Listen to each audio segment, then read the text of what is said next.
온 세상 사람들은 복음을 듣고 믿어야 합니다. 우리들은 복음을 듣고 믿어서 복받은 사람들이죠. 죄인이 의인 되는 복을 받은 겁니다. 죄의 사선 사망인데 영원한 사망 지옥 갈 사람들이 예수 믿고 의인이 된 거죠. 세상과 죄와 마귀에게 소속된 우리들이 창조주 되시고 살아계신 하나님께 소속이 된 겁니다. 그리고 죄의 종이 하나님의 자녀가 되어서 천국을 상속받을 복된 자로 신분이 바뀐 겁니다. 그래서 오늘 우리는 복음을 듣고 믿음으로 우리의 소속이 달라졌고 신분이 완전히 달라졌습니다. 얼마나 감사합니까?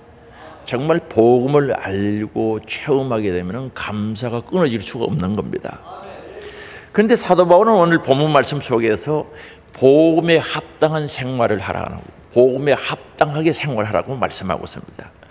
그런데 우리가 그렇게 살아가기 위해서는 복음을 알아야 되겠죠. 복음을 알 때 정확하게 알아야 되고 복음의 가치를 바로 알 때 가능합니다. 그런데 이 복음의 핵심은 우리의 죄사함이죠. 죄의 대가는 사망, 지옥 가는 것이기 때문에 죄사함, 죄용사함, 어렵게 되는 건데 우리의 죄사함을 위해서 예수님께서 이 땅에 오셔서 십자가 지시고 대속의 죽음, 속량이라 그러죠. 속량의 죽음을 죽어주신 거죠. 그건 말로 표현할 수 없는 고통과 고난을 감수하시고 핍박당하시면서 십자가 지시고 대속의 죽음을 죽어주셨습니다. 그래서 에베소서 5장 2절에 보면은 그리스도께서 너희를 사랑하신 것 같이 너희도 사랑 가운데 행하라. 우리 주님이 우리를 사랑하셨다는 어떻게? 그는 예수 그리스도는 우리를 위하여 자신을 버렸다는 거죠. 자신을 버리기가 쉽지 않지요. 생명은 하나밖에 없습니다. 심장은 하나 있습니다. 심장을 찢어서 우리를 위해서 주신 거예요.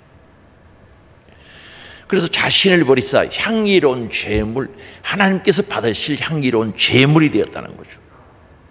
그리고 희생의 제물로 하나님께 들어있었다고 말합니다. 여기 희생의 제물은 전번에 번역에는 생축이라고 나오고, 생축. 살아있는 짐승처럼 신이 제물이 되셔가지고 바로 우리를 위해서 대속의 죽음을 죽어주셨다고 말씀합니다. 그런데 이 말씀을 우리가 자세히 이해하고 알려고 하면은 레위기 1장 1절에서 9절의 번제에 대해서 알아야 되겠죠.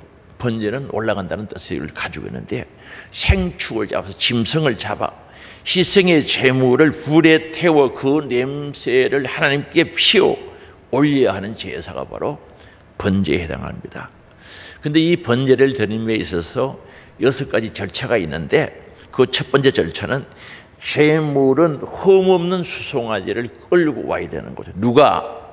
제사를 드리는 사람이 흠없는 수송아지를 끌고 예루살렘에 있는 성전 제단까지 와야 되는 거죠. 또는 상막이 있는 곳까지 와야 되겠죠. 그래서 여기서 흠없는 것, 신체적으로 아무런 결함이나 하자가 없는 온전한 상태를 가르치는 거죠. 제물은 온전해야 된다는, 흠이 없어야 된다는 것을 말씀합니다. 그래서 레위기 1장 3절에 보면은 그 예물이 소의 번제이면 흠없는 숫것으로 회막문에서 여호와 앞에 기쁘게 받으시도록 드릴지니라고 말씀하고 있습니다. 서로 번제의 물로 드린다면 흠없는 숫것으로 회막문에서 드리라는 거죠. 여호와 앞에 기쁘게 받으시도록 드릴지니라고 말합니다. 하나님은 거룩하신 분입니다. 온전하신 분입니다. 하나님은 흠이 없는 분이죠. 그래서 우리가 번제를 드릴 때에도 그 제물이 수송아지가 흠이 없어야 된다는 거죠. 그래서 하나님께서 기쁘게 받으시도록 드릴지니라. 그래서 우리는 제물을 드리고 예배를 드릴 때 예배를 받으시고 제물을 받는 그분의 입장을 생각해야 된다는 거죠. 우리가 제사를 드렸을 때 구약시대 때 하나님이 받으시는데 받으시는 그분을 생각해야 된다는 거죠. 그래서 하나님께서 거룩하시고 온전하신 그분이 기쁘시게 받으시도록 하라는 거죠. 그리고 회막 가까이 있는, 상막 가까이 있는 사람들이야 짐승을 끌고 오기가 쉽겠지요. 그러나 멀리 있는 사람이 그 짐승을 끌고 오기는 쉽지 않습니다. 송아지를 끌고 제사 드려야 할 그 회막까지 온다는 것은 결코 쉬운 일이 아니죠.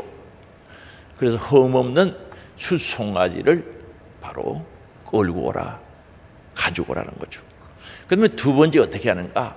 이제 회막 앞에까지 끌고 왔으면은 그 소 머리에다가, 송아지 머리에다가, 이마에다가 안수기도를 하는데, 짐승의 머리에다가 죄를 전가시키는 안수를 해야 된다는 거죠. 그래서 소 머리에 손을 얹어가지고 안수를 하면서 자기 죄를 고하면서 그 죄가 송아지에게 다가도록 안수기도 하는 거죠. 내 죄가 송아지에게 갈 수 있도록 안수기도 하는 거죠. 그래서 이 안수를 한다는 것은 하나가 된다는 그런 뜻도 있죠. 바로 안수의 목적은 내가 가지고 있는 모든 허물 죄가 송아지에게로 전가시키는 행위죠.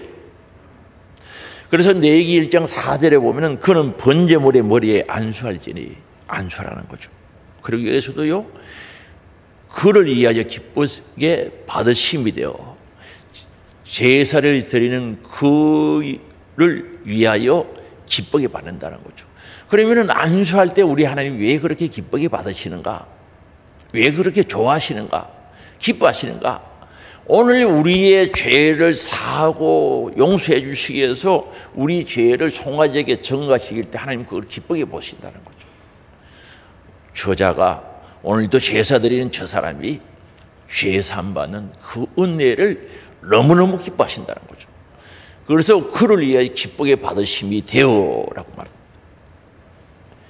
송아지에게 죄를 전가시키는 안수기도 할 때는 하나님 그걸 기뻐하신다니까요. 송아지가 추구했는데 하나님이 창조하신 송아지지만은 그보다는 우리 하나님의 형상과 모양대로 지음받은 저와 여러분 사람의 가치는 말로 못하죠. 하나님의 형상대로 지음받은 사람들이기 때문에 그 사람의 죄가 송아지에게 전가되는 것을 보고 하나님이 너무너무 기뻐하시는 거죠. 그래서 속죄가 될 것이라고 말씀합니다. 속죄가 된다는 거죠. 이제 화면 올려놓지 설명하고 있는데, 그 속죄가 될 것이라는 거죠. 속죄. 여기 속죄가 된다는 의미는 하나님 앞에서 제물을 드리는 자의 죄가 덮어진다는 거죠. 죄가 가려워진다는 거죠. 얼마나 감사합니까? 그래서 그걸 보고 하나님 기뻐하신다는 거죠. 야, 오늘도 제사를 드린 저 사람의 죄를 가려워주고 또한 죄를 덮어주는 그 행위가 진행되고 있는 것을 보고 하나님이 너무너무 기뻐하시는 거죠. 얼마나 감사합니까? 그래서 두 번째 단계는 바로 안수를 하고, 세 번째는 그 사람이 짐승을 잡아야 되는 거예요. 제물을 가지고 온 사람이 그 짐승 송아지를 잡아야 된다는 거죠. 다시 말하면 제물을 끌고 온 사람이 그 제물 머리에 안수하는, 죄를 전가시키는 안수를 하고, 누가 그 송아지를 잡는가? 송아지를 끌고 온 사람이 잡는 거죠. 이 소를 잡는다는 건 쉽지 않지요. 이마, 미간 사이에 찍어야 할까? 잡아본 사람들의 얘기 들으면 한 번 딱 때려서 죽지 않는다는 거죠. 5번, 6번, 심지어 7번까지 때려야 죽어. 그럼 동맥을 찔려야 되는가? 그것도 쉽지 않다는 거죠. 찌른다고 해서 금방 죽는 게 아니라는 거죠. 저는 몇 년 전 됐습니다. 한참 됐습니다만은 대구에서 친구 목사님 살아있는 닭을 3마리 줘가지고, 아이고, 여기 예배당에 가져와서 뒤에서 잡는데 아파트 주민들이 막 내려보는 거예요.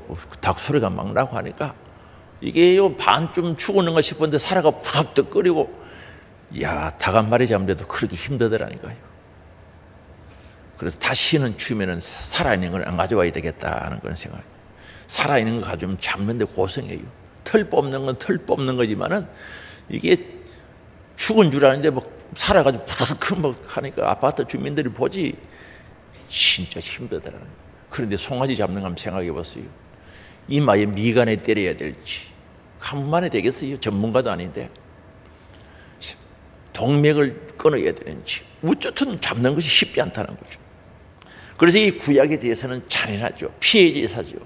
잔인합니다. 왜 그렇습니까? 내 죄를 짊어진 손은 나 대신해서 죄 때문에 죽어가고 있는 잔인한 죽음을 맞이할 수밖에 없는 거죠. 내가 죄 때문에 죽어갈 그 죽음을 숫송아지가 대신 죽는 겁니다. 그래서 제물을 드리는 자는 자신의 직접 피 흘리지 않고 자신과 연합된 안수함으로 하나가 된 그 짐승이죠. 송아지가 죽게 되는 거죠. 비참하게 죽는 거죠. 피 흘리면서. 그럼 왜 이런 제사 제도를 만들었을까? 나를 대신해서 내 죄짐을 지고 죽는 그 숫송아지의 처참히 죽어가는 제물의 모습을 통해서 죄의 심각성을 깨닫게 하는 거죠. 이야, 죄의 대가는 이렇게 큰 고통을 치러야 되는구나. 죄의 심각성과 속죄의 은총을 마음속 깊이 체험하도록 직접 송아지를 잡아야 된다는 거죠. 그래서 오늘 우리는 구약시대 때 짐승 한 마리 맞으면 죄의 심각성을 깨닫는 거죠. 그 죄를 사하기 위해서는 이런 큰 고통이 있어야 된다는 것을 깨닫고 죄 사함의 은총, 속죄의 은총이 얼마나 큰지 잊지 말아야 할 것을 그 행위를 통해서 보여준 겁니다. 그리고 네 번째는 가죽을 벗긴다는 거죠. 6절에 보면은 그는 또 그 번제물에 가죽을 벗기고, 여러분 짐승 가죽 벗기는 거 쉽지 않아요. 송아지를 잡아서 제물을 가지고 온 제사 드리는 그 사람이, 제물 가져온 사람이 껍질을 벗기는 거죠. 가죽을 벗기는데 너무너무 힘드는 거죠. 전문가도 아니죠. 보통 사람이 그걸 벗기는 것은 쉽지 않다는 거죠. 그럼 왜 이걸 벗기는가? 정말 내 그 모습 속에 아직도 겉에 있는 죄를 정말 가죽을 벗게 돼서 싹 벗기는 것을 상징하는 줄 아시기 바랍니다. 죄가 따닥따닥 붙어 있는 것들을 송아지 가죽을 벗게 돼서 쭉쭉쭉 벗겨 나가는 거죠. 끔찍하죠? 그래서 가죽을 벗겨서 온전하게 보여드릴 수 있도록 이 가죽을 벗겨가는 거죠. 한번 생각해 보세요. 그 일이 얼마나 힘들고 그런가.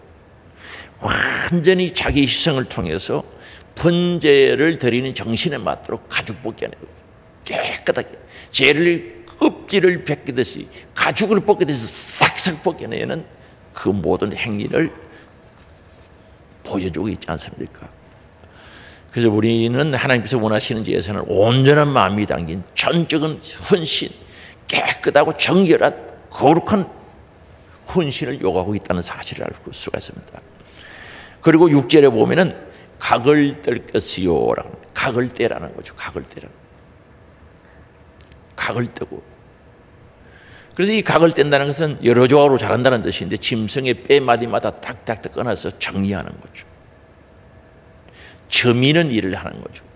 왜요? 그걸 왜 그렇게 합니까?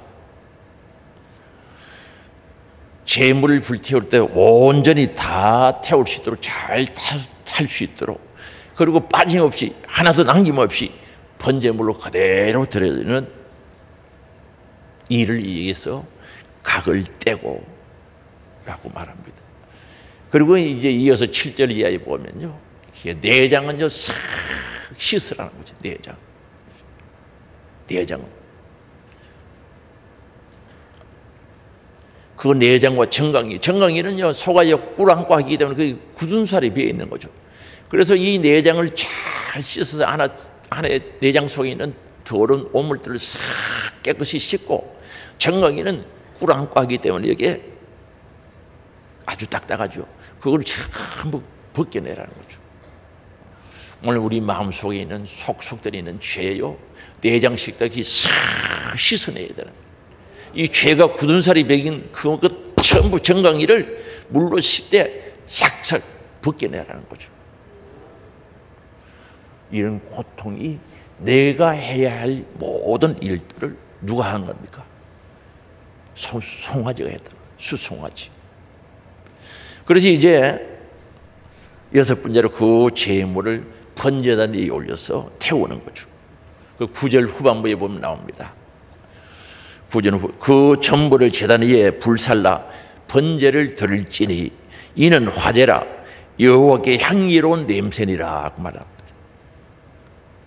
그래서 이렇게 제사를 드리면 하나님께서 향기로운 냄새, 향을 받으신다는 거죠. 그러면 시편 50편에 보면은요, 하나님께서 언제 너희들 제사 드릴 때 내가 고기 먹더냐? 고기 잡수시는 분 아니죠. 언제 피를 마시더냐? 아니다 말입니다. 그런데 향기로운 냄새가 된다는 거죠. 그럼 이 향 속에 뭐가 있는가? 믿음으로 드리고 정성으로 드리고 거룩하게 드리고 마음과 모든 것을 담아서 드리는 그 향을 받으시는 줄 믿을 수 있기 바랍니다. 그래서 제사를 드릴 때 재물 하나님의 관심이 없어요. 드린 자의 마음이죠. 그 드린 자의 마음, 그 향기를 받으신다는 거죠. 그럼 그 향 속에 뭐가 있습니까? 우리의 죄가, 제사를 드린 사람의 그 모든 죄가 제물에게 첨가되었기 때문에 그 짐승이 희생됨으로 말미암아 우리 죄사함 받는 걸 그걸 보고 하나님께서 받으시는 거죠. 기뻐하신다는 거죠. 그러면 하나님은 동물 학대하시는 분입니까? 아니죠. 모든 동물도 하나님께서 창조하시지 않았습니까? 그 학대가 아니라 정말 귀한 우리 인간이 죄사함 받는 것을 그렇게 기뻐하시고 죄 용서함 받는 것을 헌명하시는 거죠. 향을 받으신다. 향기로운 냄새가 된다는 거죠. 그래서 우리가 회개하고 죄 사함을 받을 때, 죄 용서함을 받을 때 하나님은 그걸요 기뻐하시고 향기로운 냄새를 받는다는 거죠. 왜요? 하나님은 거룩하신 분이거든요. 하나님은 흠이 없거든요. 하나님은 죄를 싫어하거든요. 그래서 인간이 죄인이 죄사함 받는 그걸 보고 그렇게 기뻐하시고 향기로운 냄새라고 이렇게 표현하고 있습니다. 그럼 제사 드릴 때 짐승을 죽이는 것과 도살장에서 짐승을 죽이는 게 뭐가 다릅니까? 도살장에서도 짐승 죽이지 않습니까? 그건 고기 먹으려고 잡지요. 제사에서 짐승을 죽이는 것은 중요한 게 뭡니까? 안수하는 거 아닙니까? 내 죄를 짐승에게 다 전가시키는 거죠. 전가시키고 흠없는 것, 거룩한 것, 흠없는 그 짐승의 의가 물론 하나님이 주시는 거죠. 내게 오는 거죠. 이게 다른 거예요. 하나님은 공의의 하나님이십니다. 죄값은 반드시 묻는데 우리에게 물을 수 없으니 짐승에게 죄값을 물었단 말입니다. 그래서 죄값을 물으시고 짐승이 희생됨으로 그 짐승의 거룩이, 다시 말하면 하나님께서 우리에게 거룩다고 인정해 주셨다는 거죠. 얼마나 감사합니까? 그래서 죄는 정하시고 흠없는 것은 내게 왔다는 거죠. 하나님 동물도 사랑하시는데 그토록 사랑하시지만은 저와 여러분들을 위해서 짐승의 희생을 통해서 우리를 구약시대 때 어렵다고 했다는 거죠. 그럼 신약시대 오늘 살아가는 우리는 어떻습니까? 예수 그리스도께서 이 땅에 하나님 아들 예수님이 이 세상에 오셔서 우리가 구약시대 때 짐승을 끌고 와서 잡고 껍질 벗기고 각을 떼고 내장을 깨끗이 씻고 정강이를 싹싹 굳은 살을 밀어내고 그래서 온전한 제물을 만들어서 제사를 드렸듯이 우리 예수님께서 이 땅에 오셨는데 하나님께서 창조주가 살아계신 전지전능하신 하나님께서 인간의 몸을 입고 이 땅에 오시는데 그분은 죄가 없다는 거 아닙니까? 우리 예수님은 흠이 없는 줄 아시기 바랍니다. 그분은 죄가 없으신 분이란 말입니다. 그래서 내가 예수를 믿는다, 십자가에 죽으신 예수를 믿는 그 믿음, 내 죄를 예수님께 전가시키는 거죠. 그럼 죄가 전가되면 죄에 대한 심판, 진노도 함께 가는 거죠. 죄의 사선 사망인데 그 삭도, 사망도 간 거죠. 그래서 예수님께서 십자가에 대신 죽어주셨단 말입니다. 그리고 흠없는 의로우신 예수님의 의가 나에게 오게 되는 거죠. 그래서 우리가 내 죄의 허물을 예수님께 전가시키는 것은 믿음인 줄 아시기 바랍니다. 믿음. 전가시키 그리고 예수님의 흠없는 그 의가 내게 오는 것도 믿음으로 받아들이는 거죠. 그래서 우리가 예수를 믿는다고 했을 때 이걸 믿는 거예요. 내 죄를 예수님께 전가시키고 예수님의 의가 내게 오게 되는 거죠. 그 예수를 믿을 때 그걸 믿어야 되는 거예요. 그래서 이 믿음은요, 하나님하고 본인만 아는 거예요. 하나님과 본인만 알게 되어 있는 거죠. 그러나 분명한 이 믿음은 있어야 되는 줄 아시기 바랍니다. 하나님은 아시겠죠. 본인은 알고 있단 말이에요. 그래서 오늘 우리 말로만 믿는 게 아닙니다. 이론으로 아는 것이 아니라 이게 체험되죠. 진짜 믿어서 내 죄는 예수님께 가버리고 예수님의 의가 나에게 와 있어야 된다는 거예요. 어떻게 보면요, 예수 믿는 사람 나쁜 사람들이죠. 자기 죄를 전가시켰으니까. 구약시대 때 제사 드리는 사람도 그렇지 않습니까? 자기 죄를 짐승에게 전가시키고, 신약시대 때는 내 죄를, 허물을 예수님께 전가시키고, 예수님의 의를 내가 가져오는 거죠. 우리 예수님이 이 일을 하기 위해서 오신 줄 아시기 바랍니다. 한번 보세요. 조롱당하지요, 희롱당하지요. 피조물이 창조주 하나님께, 예수님께 조롱하지 않습니까? 희롱하지 않습니까? 채찍질 내리치지 않습니까? 그 채찍은요, 어마어마하죠. 긴 채찍, 살점이 팍팍 튀어나가는 채찍이 맞으시고, 양손에 양발에 못 박히시고, 머리 가시관 쓰시고, 옆구리 창 찔려 십자가에 죽으신 거죠. 엘리 엘리 라마 사박다니, 나의 하나님 나의 하나님 어찌하여 나를 보시나이까. 죄 때문에 하나님으로부터 버림당하는 그 고통을 겪으면서 십자가에 죽으셨단 말입니다. 그리고 3일 만에 부활하셨죠. 왜 예수님이 그 일을 가야 합니까?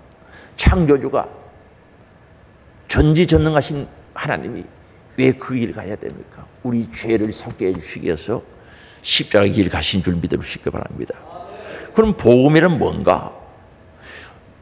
예수 그리스도를 믿는다는 것, 그 복음을 믿는다는 것은 내 죄가 예수님께 전가된 거죠. 허물도 죄도 다 전가되고 예수님의 의가 내게 오는 거죠. 그걸 복음을 가진 자라고 이야기합니다. 여러분, 예수님이 주신 의가 있습니까? 우리는 어렵게 된 의가 있어야 된다는 거죠. 이걸 믿음으로 어렵게 되었다고 하죠. 이건 있어야 되는 거예요. 없는 것 있다고 할 수는 없거든요. 저 주머니 속에 돈이 10,000원 있으면 있는 거지, 없는 건 없는 겁니다. 그래서 내 죄는 예수님께 전가되어 버리고, 거기에 대한 심판도 정죄도 다 전가되고 예수님의 의가 내 안에 있는 상태를 가리켜서 복음을 받은 자라고 이야기하죠. 복음을 가진 자죠. 예수 생명 가진 자죠. 이게 있어야 된다는 거죠. 그래서 우리 예수님께서 이 복음을 주시기 위해서 이 고난의 가정을, 고난의 길을 가셨단 말입니다.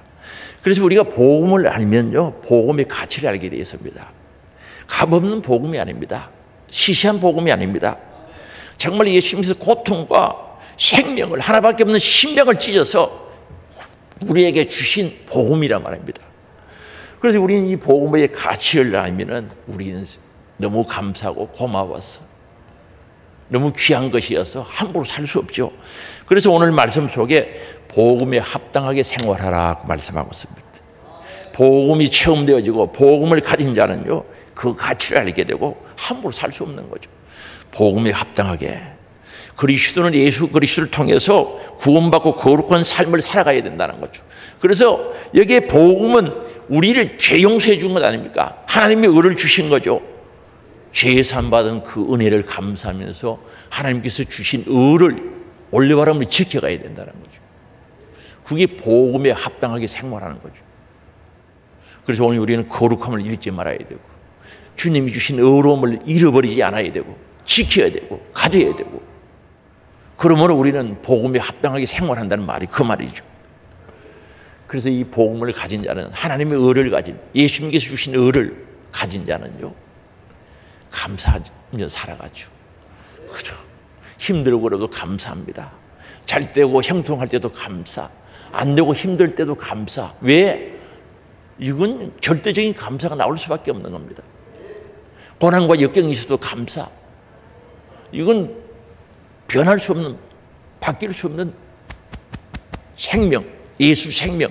그 하나님 주신 의 속에는 생명이 있고 천국이 다 있지 않습니까? 감사하면서 살 수밖에 없죠. 그리고 하나님의 은혜를 절대 잊어버리면 안 돼요. 복음에 합당하게 사는 사람은 그 은혜를 잊어버리면 안 되죠. 하나님께서 이스라엘 백성들에게 분명히 말씀하셨거든요. 신명기 24장 18절에 보면 말씀하는데, 한번 같이 읽어보시겠습니다. 너는 애굽에서 종되었던 일과 내 하나님 여호와께서 너를 거기서 속량하신 것을 기억하라. 이러므로 내가 네게 이 일을 행하라 명령하노라. 애굽에서 종되어서 자유함을 얻고 구원받은 것을, 구원받은 것을 기억하라는 거, 잊어버리지 말라는 거죠.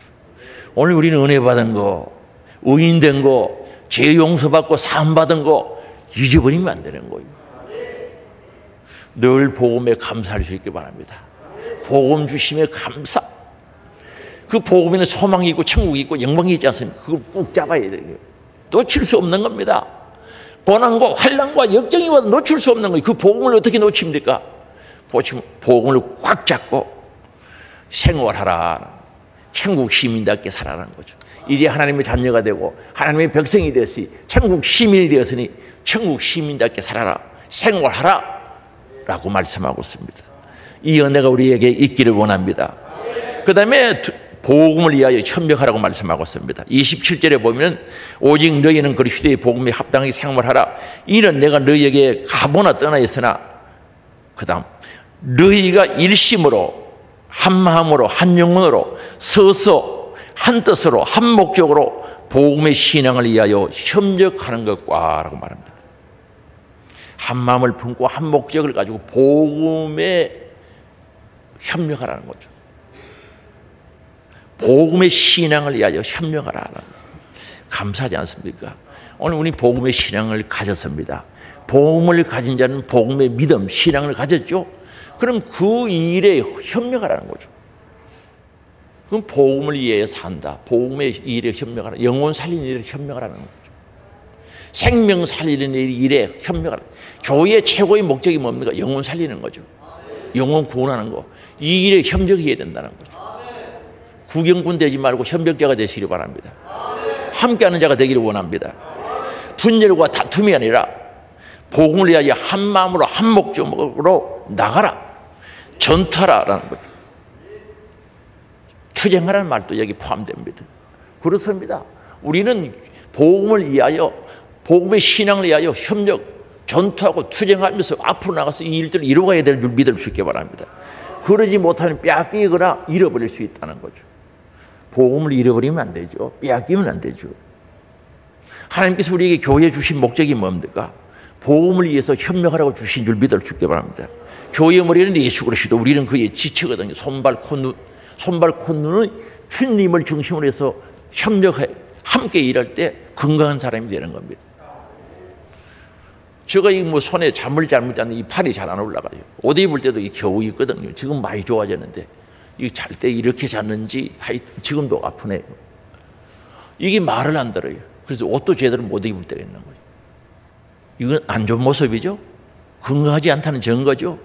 교회는 머리 대신 예수 그리스도를 중심으로 해서 손발 모든 지체들이 하나같이 움직일 때 건강한 교회가 되는 줄 아시기 바랍니다.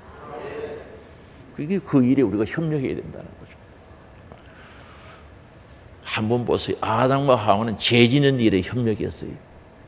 불쌍하지 않습니까? 어떻게 죄 짓는 일에 복음에 반대되는 일에 협력하느냐는 거죠. 참 가슴 아픈 일입니다. 그래서 우리는 죄 짓는 일에 복음에 반대되는 일에 협력하지 말고 복음을 위하여 복음의 신앙을 위하여 협력하는 우리 하늘 소망 가족들이 될 수 있기를 주의 이름으로 축복합니다. 그리고 고난을 받아라 하고 말씀합니다. 복음을 가지고 사는 사람에게는 하늘의 영광이 있습니다. 하늘의 상급이 있습니다. 저는 어떤 데 그걸 한 번씩 생각하면 이게 참 이렇게 희열이 넘치죠. 하늘의 영광이 있지 않습니까? 천국의 영광이 있다니까요. 상급도 있다니까요. 그거 생각하면 희열이 넘치죠. 어떤 데는 가고 싶을 때도 있어요. 그러나 반드시 우리가 가는 그 길은 고난, 역경도 있는 줄 아시고 합니다. 다시 말하면 고통이 따른다는 거죠. 십자가 없는 영광은 없어요. 죽음 없는 부활은 없고요. 그래서 오늘 29절 말씀이죠. 그리스도를 위하여 너희에게 은혜를 주신 것은 우리에게 은혜를 주신 것은 그리스도를 위하여 너희에게 은혜를 주신 것은 우리에게 은혜 주신 것은 나에게도 주시지만 그리스도를 위하여 주셨대요. 다만 그를 믿을 뿐만 아니라 우리는 믿음에서 그치면 안 된다는 거예요. 그를 믿을 뿐만 아니라 아이고 예수 믿고 제산 받고 천국 가면 되지 그게 그치면 안 된다는 거죠. 오늘날 많은 교인들이 성경은 반종만 하는 거죠. 근데 예수 믿고 구원만 받으면 된다는 거죠. 아이고 예수 믿고 천국 가면 아이고 천국 갈 수 있는가 모르겠다마는 그런 믿음 가진지는 모르겠다만 그런 착각 속에 사는 거죠.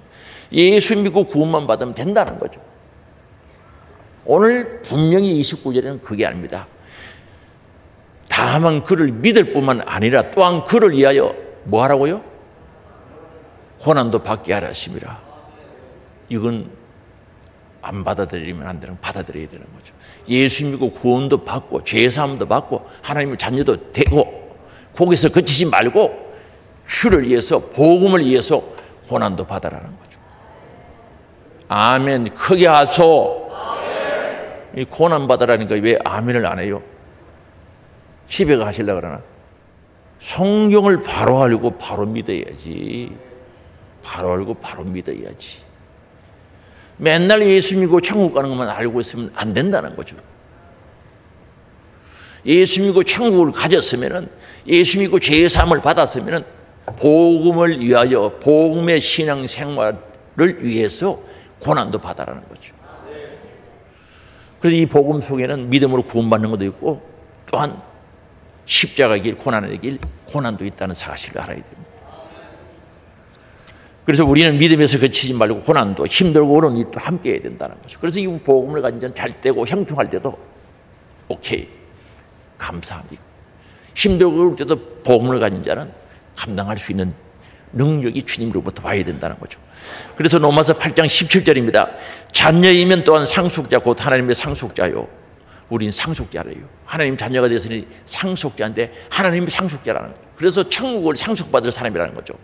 그래서 그리스도와 함께한 상속자, 우리 예수님과 함께한 상속자가 되었으니 우리가 예수님께서 고난 당하신 것처럼 그와 함께 고난을 또 받아야 된다는 거죠.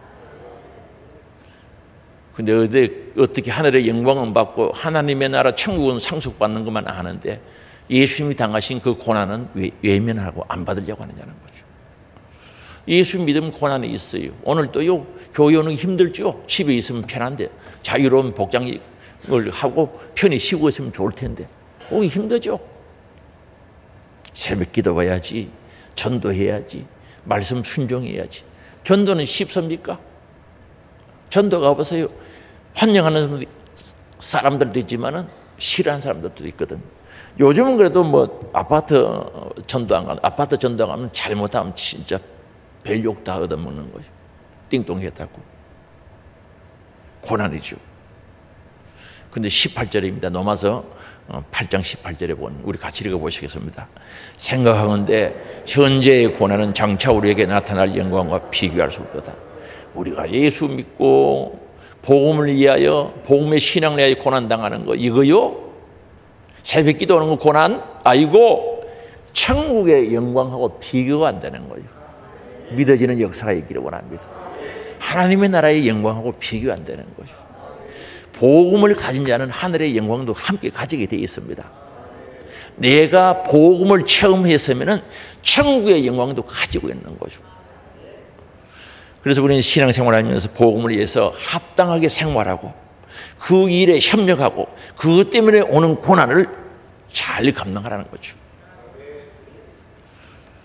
한번 물어보고 싶습니다. 여러분 복음 가졌습니까? 여러분 가슴 속에 복음이 있습니까?